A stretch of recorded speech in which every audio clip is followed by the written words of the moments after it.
మన ముకుంద జ్యువెలర్స్ వారి నూతన బ్రాంచ్ ఈ నెల 20న జూబ్లీ హిల్స్ లో ఘన ప్రారంభం. ఓపెనింగ్ సందర్భంగా అన్ని జ్యువెలరీపై ఉన్న విఏ మీద ఫ్లాట్ 10% తగ్గింపు, నో మేకింగ్ ఛార్జెస్.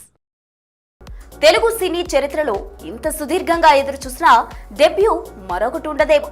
నందమూరి వారసుడు మోక్షజ్ఞ ఎంట్రీ ఇప్పుడు ఒక మిస్టరీగా మారిపోయింది. సింహ అన్నారు, ప్రశాంత్ వర్మ అన్నారు.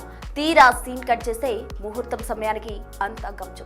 ఇప్పుడు మళ్ళీ క్రిష్ పేరు ఆదిత్య 999 మ్యాక్స్ అంటూ కొత్త రాగం అందుకున్నారు. అసలు 31 ఏళ్లు దాటిపోతున్నా ఇంకా ముహూర్తాలు మార్చడం వెనుక అసలు కదేంటి?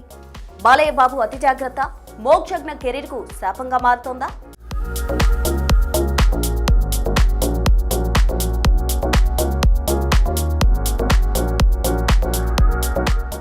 నందమూరి అభిమానులు కళ్ళు కాయలు కాచేలా ఎదురు చూసి అలిసిపోయారు.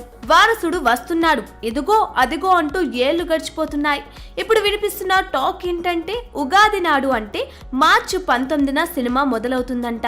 కానీ ఇక్కడ అసలు పాయింట్ ఏంటంటే మోక్షజ్ఞ వయసు ఇప్పటికే 31 ఏళ్లు దాటిపోయింది. టాలీవుడ్ లో టాప్ హీరోలంతా ఈ వయసుకే డజను సినిమాలు పూర్తి చేసి సెటిల్ అయిపోతే మన వారసుడు మాత్రం ఇంకా కొబ్బరికాయ కొట్టడానికి ముహూర్తం చూసుకుంటున్నాడు. మొదట హనుమాన్ ఫేమ్ ప్రశాంత్ వర్మతో సినిమా అన్నారు. ఫ్యాన్స్ అంతా సింబా వస్తున్నాడని పండగ చేసుకున్నారు.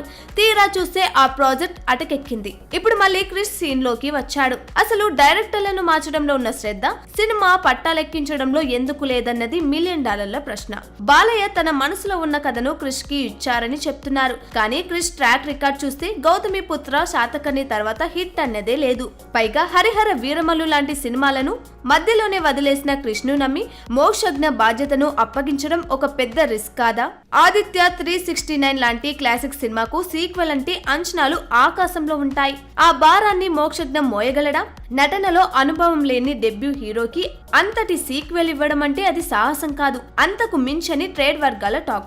బాలయ్య బాబు తన మైండ్ లో 5-6 కథలు ఉన్నాయని చెప్తున్నారు. కానీ ఆ కథలు బయటకు వచ్చేసరికి మోక్షజ్ఞ వయసు 40 దాటేలా ఉంది. ఏదేమైనా మార్చి 19న కొబ్బరికాయ కొడతారో లేక మళ్ళీ ఇంకో ముహూర్తం కోసం వాయిదా వేస్తారో చూడాలి.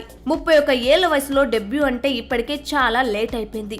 ఇకనైనా ప్రయోగాలు పక్కన పెట్టి సినిమాను సెట్స్ పైకి తీసుకెళ్తే బెటర్. లేదంటే ఆదిత్య 999 మ్యాక్స్ అనేది కేవలం ప్రకటనలకే పరిమితమయ్యేలా ఉంది. చూడాలి, ఈసారైనా ఉగాదికి గుడ్ న్యూస్ చెప్తారా లేక ఎప్పటిలానే వెనక్కి వెళ్ళిపోతారా?